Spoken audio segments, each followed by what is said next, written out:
This is the time we take a walk into the world of the national dailies, take a look at the stories making rounds, bring you the headlines, analysis, and of course, we take your thoughts and contributions as well because you are tuned in to Freshly Pressed on the Smooth Breakfast. This is Smooth 98.1. We are your love music, love live station, 31 minutes past 7 a.m. My name is Ayokunmi, and it's great to have you join us this morning. It's a Tuesday, the first working day of the week, not the first day of the week, first working day of the week, but it could be the first day of the week for you, depending on where exactly it is that you are sitting. The important thing is that you are here, I'm here, and we're about to have a great conversation as we always do. And it's one where you get involved. So all you need to do is, first of all, keep it tuned. Yes, keep it locked right here, and then you send your messages in to us on WhatsApp. Now, that number is the same, hasn't changed yet. It's 0809 444 0981. 0809 444 0981. That is the WhatsApp number to keep up with us. You can also join us on YouTube. We are streaming live at Smooth 981 FM Lagos. Smooth 981 FM Lagos. You can leave your comments in the chat box there, and I will definitely be getting to that as the show kicks on. It is a Tuesday, so you know that joining me to take a look at the stories, Chibuzor is with me on the show this morning. Good morning to you, Chibuzor. Good to have you on a Tuesday morning. Good morning, Ayo. I do hope everybody is bright and sharp and had some rest over the weekend, the extended weekend, Mm. and you're ready to face the challenges of the rest of the week. I really do hope so. Well, some of us are already bright and sharp because our week started yesterday. We didn't have much of a choice, and we're kicking on right now. Hey, it is what it is at the end of the day. All right, let's kick on and kick into gear this morning.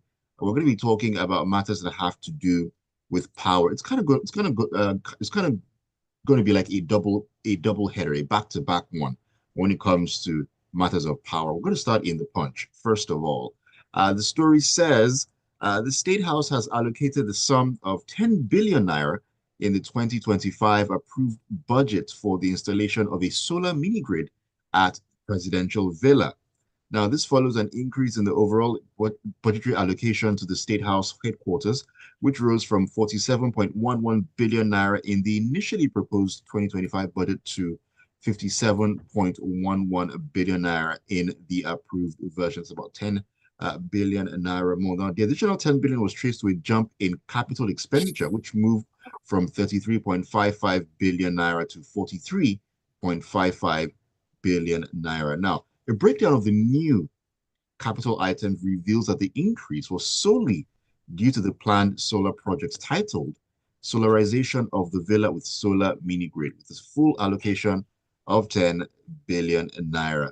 It looks like due to the growing concerns over unreliable public electricity supply and the high cost of power for both households and government institutions, uh, the presidency has decided, you know what, for the villa, everybody's going solar. I think we should do the same thing as well, which is very ironic because we were promised constant power supply by this same government. But hey, they are going solar now. What does this say going forward? Well, the basic truth is that the federal government is facing the same challenges that most Nigerian citizens are facing today when it comes to power.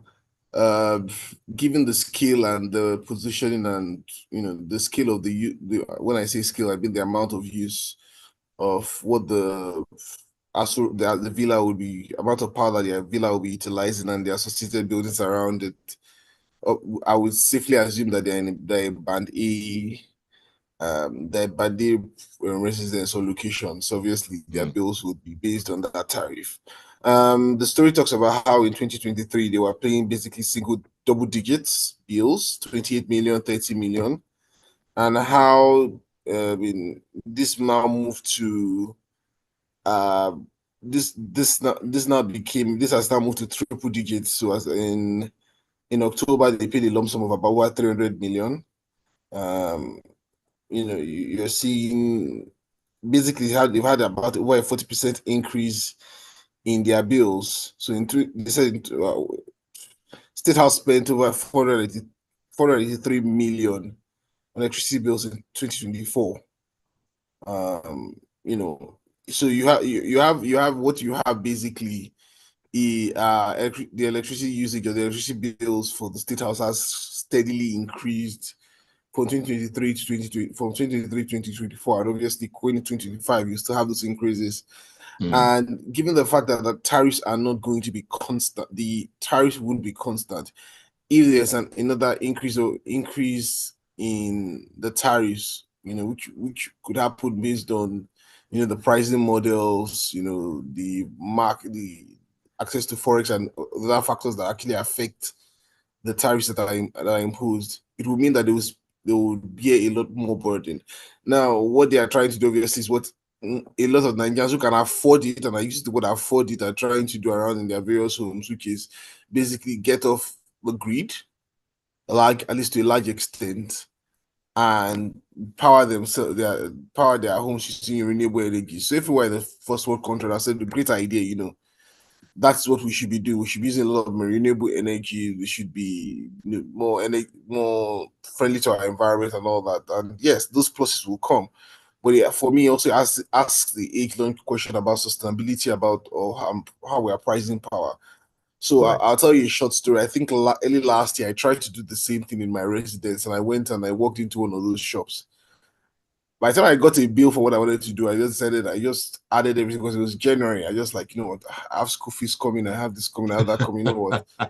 I'll pack this for now because it was quite a lump sum. So for the average Nigerian, might not have the opportunity to do the same thing that the government is doing, and obviously, that's the reality of the thing. Is it a smart plan long term for the government? Yes, I think also apart from for power reasons, for security reasons, also the government should be able to control the power that it generates, and having solar is good. But we've had a lot of talk about the government even stopping the importation of solar panels, producing locally, and all that. I do hope that the realization of all these kind of issues allows the government and the people who are in charge in various positions in the government to actually look at it and see, what, if this is a solution, that how can we make the acquisition of these things a bit more realistic or reasonable for the average Nigerian, not just for the government or the guy who's drawing a 6 or 7 digit salary at the end of every month.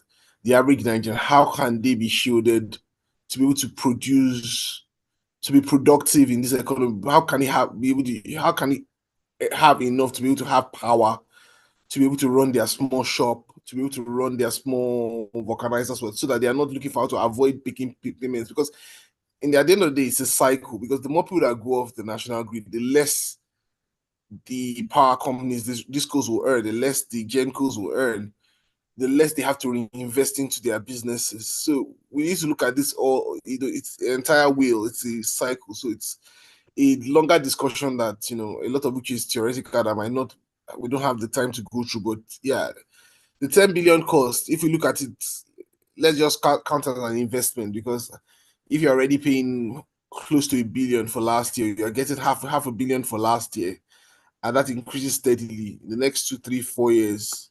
10 billion might be just a small bit, a dip in the ocean Mm. So, to Chibuzor, avoid those costs. So in a in a nutshell, for the average Nigerian out there, as you mentioned, I mean, you walked into one of those stores, and when the bill was put together, you saw, and you more or less screamed internally.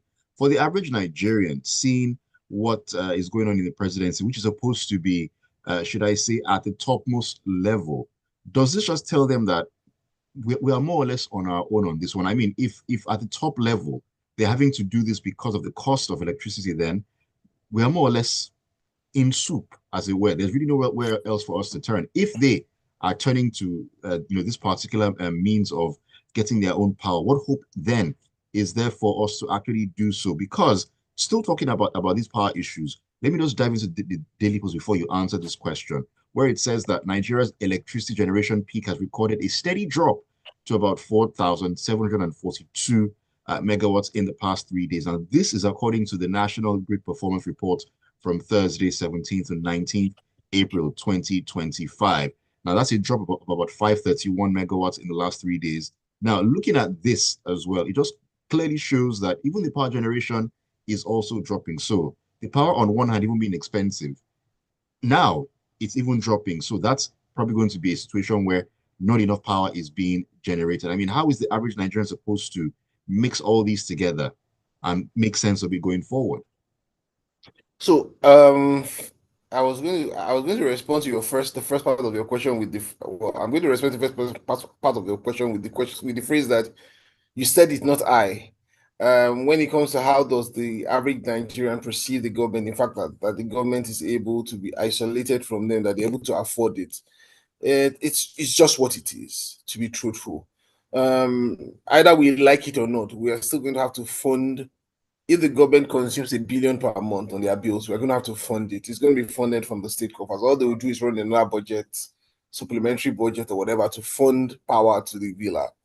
It will be prioritized above many other things, you know. Mm. So, but if you look at the larger problem and see, like you said, both stories tie into the other. There is a drop in production in the national grid. If you recall, I think last week I took a story on Freshly Pressed about, and I had to do. I think the story had to do with the Genkos who were with basically threatening action if Yeah, their exactly, bills were not exactly. paid up. That they were not getting. And we know we talked about the pyramid that supports this electricity model that we have in the country. Gencos need to get money from we get money from Embed.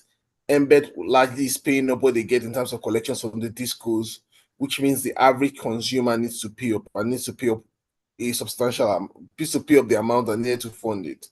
Mm. Now, if you look at the fact that one of the complaints of the Gencos, for instance, is that if they generate whatever amount of power, the idea is typically that not all this power is able to be consumed by the discos, by the distribution companies at the tail end of the chain to give to the people, because obviously the equipment might be faulty at transmission levels. They might not be able to they might not need all the power at the distribution level because people are not paying for it and people have been disconnected and things like that. But the Gencos have already generated that power, and they need to be reimbursed for it.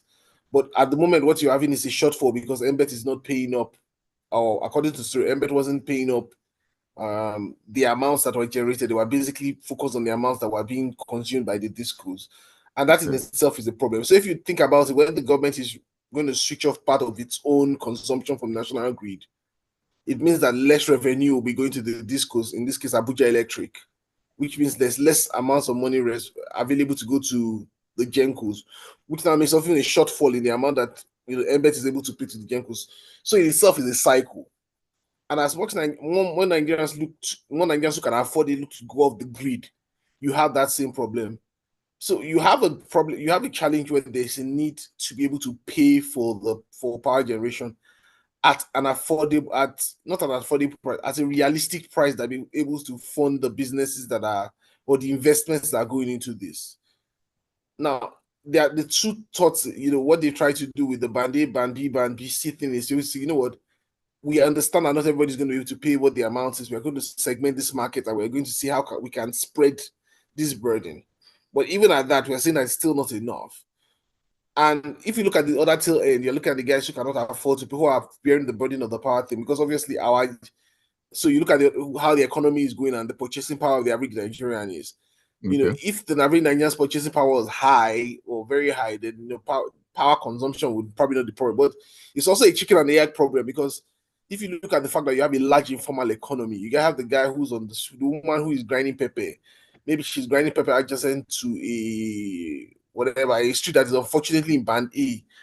Her bills to power her, if it's electric, her small businesses driven by any form of electricity, her costs have increased. How is she able to manage that to be able to play back into this cycle? So it's a very challenging proposition, even for the government and the guys who are behind policies, to be able to look at it and see how do we balance out the need for productive power, the productive power needs, as in power that is going to be Correct. for productive purposes, and how do we balance the need to be able to pay into this investment that drives this sector and allows us to generate power and allows this thing to happen.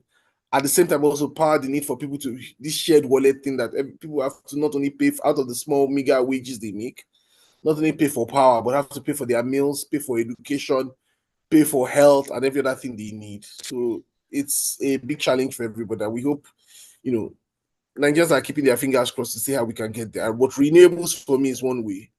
Renewables for me is one way that we might need to look at long term. One way that we need to look at long term. But is there a way or some sort of scheme that can be put in place to make it, should I say, affordable and more accessible to everyone out there, so that not just one sector or one group of people are able to reap the benefits? Well, let's see how that actually plays out. Let me take a message or two before we get back in. This is Adiso. Adiso says in the US, energy credits were given to encourage the use of solar power. Okay, interesting thoughts. Thank you for your message there, Adisua. Daniel in Festac says, the solarization budget is a sad commentary on the Tinubu government handling of the power sector. It tells us that they failed at giving us power. It tells us that it's propaganda when they say power had improved or when they say it will be better by next year or in the future. The worst irony is they stopped solar panel importation. I don't think they stopped the importation. There were talks about doing that in order to promote or boost manufacturing Local here in Nigeria, production, local yeah. production. But I haven't heard anything about them stopping the If importation of panels. so for me also, if we put, have we put, the question for me is, have we even put the basics on ground to support the growth of that? Because that won't happen overnight. So, Exactly. but So yeah. you can't put the cart before the horse. Even if they want to do that, they need to make sure that they're ready in a good position to actually put that sort of thing into place. Yeah, Anyways, he further yeah. says, there's no positive to this news. What am I going to do now? I haven't had constant power for weeks. Exactly what we're talking about in terms of what the man on this, the man out there is going to do. He can buy himself solar panels and an inverter. What is he going to do? But anyways, let's move on from that to our next story. This is more or less an update concerning security matters that we've been talking about in the last couple of days and or weeks. And this is coming out of the Daily Post. Now, the emir of Iyashikira in Barton local government area in Kwara State, Umoru Seriki, is distressed that concerned authorities have abandoned communities under attack by a terror group named Mahmuda, allegedly occupying some parts of the Kwara North Senatorial District and Niger State as well. Reacting to developments in exclusive interview with Daily Post on Sunday, Seriki lamented that the situation is that we are totally demoralized and we are not happy with what the authorities are saying, that there is no presence of terrorists in our domains. That's on one hand.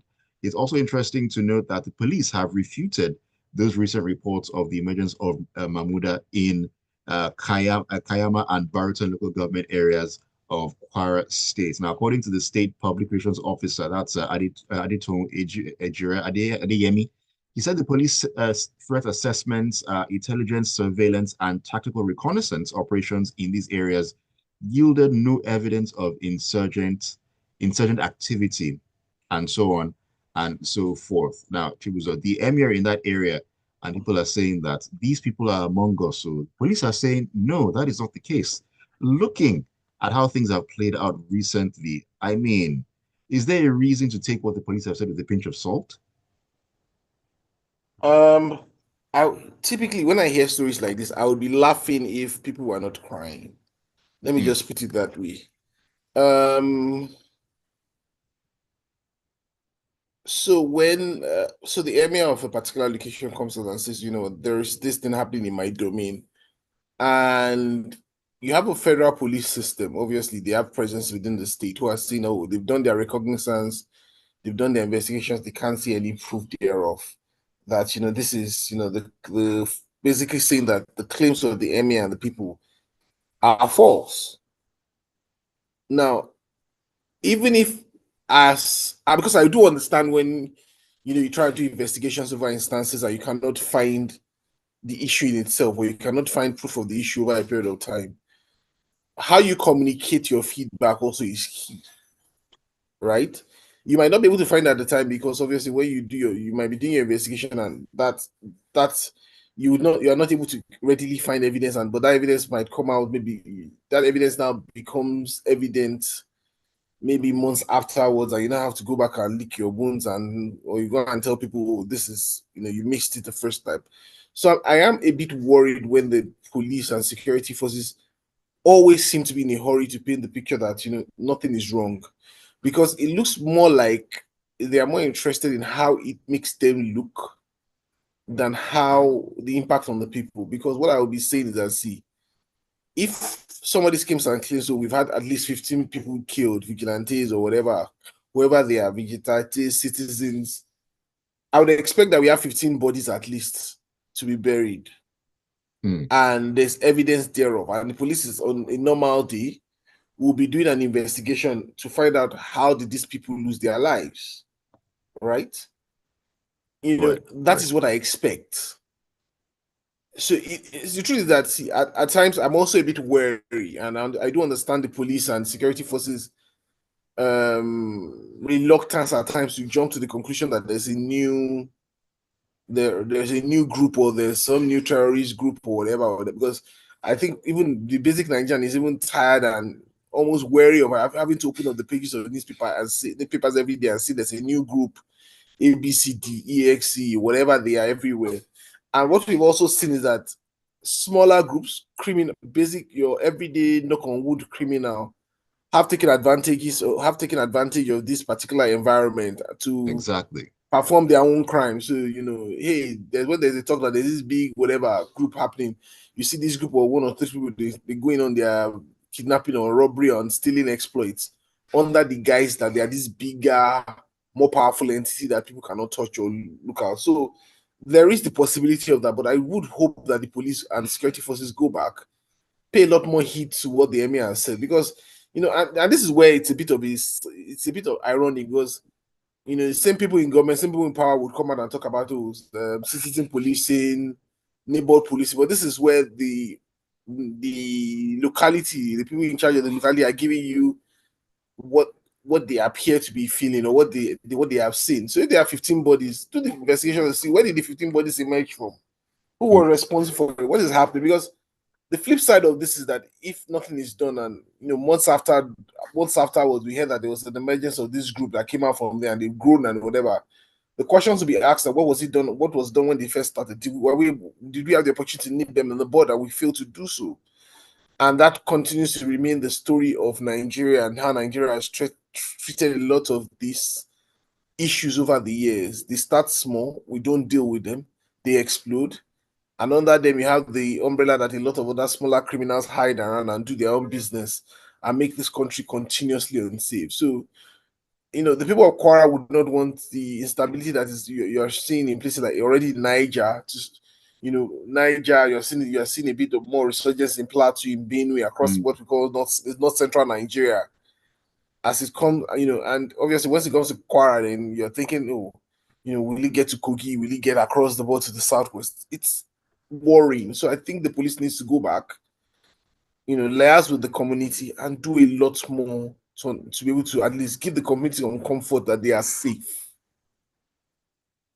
And that is extremely, extremely important. As I just mentioned, in your final submission there, this fear that these activities will begin to spread all across. It spreads from one state to another. Before you know it, it becomes a blanket thing. So we definitely need to be concerned, and we are concerned. We're talking about this for weeks and weeks and weeks on end, and you just wonder what exactly is being done to deal with with these situations before they become a huge thing. It starts as a crack, and then from a crack, instead of dealing with it, you paper over it. In some cases, we don't paper over them, and then they become full-blown gullies, as it were. That's the analogy that came to my mind in this particular instance. Talking about not dealing with issues, let's take this out of the premium times, where the Senate and the House of Representatives have postponed the resumption of plenary sessions till the 6th of May. Now, the two chambers embarked on Easter and Eid al-Fitr holidays on 27th of March and were expected to resume plenary on Tuesday, 29th April. But a statement issued by the clerk to the National Assembly, Kamuro Ogunlana, on Monday said the resumption had been extended by 1 week. Now, he said that the extension was to allow senators and House of Representatives members to participate in the forthcoming Workers' Day celebrations in their constituencies. And looking at this inactivity in the legislature, it comes at a time when the country is experiencing multiple challenges. You're talking about the security situation getting worse, the unrest in the social political sector, among several issues that we are having. And it seems like once again our lawmakers going on extended breaks, and you just wonder what exactly is it they're doing that they get paid for so heavily. So the rest of the story, actually, the story continues and talks about the various issues that are happening within the house. Obviously there's the Akpabio Oduakan issue. There are issues around um what else? They talk about a lot of the contemporary issues in society, the unregulated financial services issues that we had with that CBEX and all that last week and the likes, and how to improve regulation. There are several other things that, the killings in places like Plateau State, Benue State. Mm. And the question has been asked that, with this extended leave, what exactly are they doing? I think I was giggling when when I was reading through the story and when you were talking about how the reason why they have extended their leave. You I see, mean, some of these things, they extended their leave so that they would join the Workers' Day celebrations. Now, for those that don't know, Workers' Day celebrations is basically one day, May 1st. And I'm sure that if you do a Vox Pop, you go around the streets of Nigeria, I won't just say Lagos, and ask the average Nigerian worker, what would they be thankful of, or would they be celebrating on May 1st? I'm sure that the overwhelming response is that nothing for the majority of Nigerian workers. Because basically you have a situation where your average Nigerian worker is earning a wage that in some cases it's not a livable wage. In largely, a lot of the workers are earning wages that have not been paid in a lot of the states for an extended period of time. But what has been paid is been slashed to the point that the man is only able to exist and extend and keep on getting lines of credit from month to month to be able to survive and meet up with his obligations. A lot of those workers are already trembling in fear as they're thinking about how they are going to be able to pay the school bills for their kids as they resume just before Workers' Day for the next term. A lot of them are not able to afford to pay for those fees out of their salaries. A lot of them are not able to even send their kids, with a smile on their face to public schools because the public school system has been allowed to rot. mm, So what are they going to actually go and celebrate with their constituents? How many of their constituents are actually working or going to celebrate Worker Day? How many Nigerians, let's forget the NBS, well, I won't say forget the NBS figures, but how many Nigerian figures are in actual employment or actually doing work and earning a livable wage? Those are the questions they should be asking themselves. That is the work they should be doing. And that is why Nigerians have, in quotes, elected a lot of them to go to the house to be able to make solutions, to help find the solutions to those problems and make that environment happen. I do not believe if you had asked the average Nigerians if they want them on, if they were more interested in celebrating, because the average Nigerian is not even going to be celebrating on May 1st. A lot of us would take it as a holiday, we would rest our bones, we'll sleep in the houses, or, but it we'll doesn't try go and catch beyond up with that, really. family. But we won't do more than that. It is just, these days, it's just become a holiday. Because when you look at it, unless you're one of, a few people like, I would say myself, or people who are able to look back and say, I'm getting value for the work I am doing and I'm getting paid well for it. The overwhelming majority of Nigerians do not have that experience. So when you bring out the excuse that why you are not resuming on time to face your duties is that you want to go and join your constituents to celebrate Workers' Day, let's stop calling Nigerians stupid. You want to have an extended holiday, have your extended holiday, spend more time in the village, lie around, play around. You can also use the opportunity to go and talk to your constituents if you're serious enough about it. But let's stop using this official excuse. It makes no sense. Please, it's not a story worth taking. Let's move on, please. All It's right, it's a bit annoying this day. Chibuzor is not having it at all, at all, at all. And I understand exactly what he's talking about. That excuse, you know what? Let me just take your messages as we wrap up on the show this morning.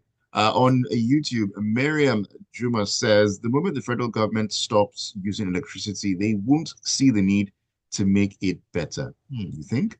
She also says the insecurity issues we face at the moment is also due to insufficient armed forces. Can't the government convert these hoodlums along the roads to police officers, or let me see, or soldiers with proper training? Miriam, please, oh. Let's not go there. Let's not even go there. Okay, let me head into WhatsApp. Ade in Lagos says, is it not glaring that this government is not prepared for governance, but to borrow, to loot, to state capture and be wasteful and spend on unnecessary traveling, which has not yielded any result, and you are taxing the daylight out of Nigerians because of the 2027 elections that are coming up. Thank you, Ade, for your message. Long, lengthy one. Well, thank you all the same for your thoughts. Joseph Menier in Silver Estate in Ejibo says, Chibuzor is just spot on. Why is the government the renewable energy route, but from the back, making it difficult for citizens to do likewise? Why can't the government reduce duties on alternative energy equipment and devices since the burdens of bills from the power companies is ridiculous? Indeed, those bills are ridiculous. Scott Olgado says the power generation figures are fictitious because the national grid is putting out less than what is said. Cisco, do you have the actual figures? If you do, please share them with me. I would love to see them. He says solar power can take care of our electricity needs by up to 80% if our government is serious. Now, that is a big if. Terra says, our police personnel are the dullest in our classes than in school. So what do you expect from them? Where is their intelligence? Poor performance. All right. Idimapuza says, Nigerian government knows the source and how to solve our problems, but they'll rather play politics.